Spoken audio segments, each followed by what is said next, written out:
আমি চুরি করিনি, আমি সত্যি বলছি, খোদার কসম। আমি চোরকে শনাক্ত করতে পারবো। না পুত্র আমার, এটা তোমার কাজ নয়। আমি আপনাদেরকে নিশ্চয়তা দিচ্ছি, আপনারা কি চোরকে শনাক্ত করতে চান না?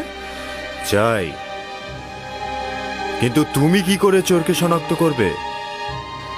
আমার আব্বাজান শিখিয়েছে, তিনি ফয়সালা নির্ধারণে দক্ষ ছিলেন।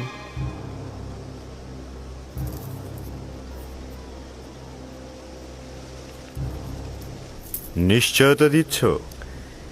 জি জনাব হানিফার, চাইলে পরীক্ষা করুন। খুবই ভালো।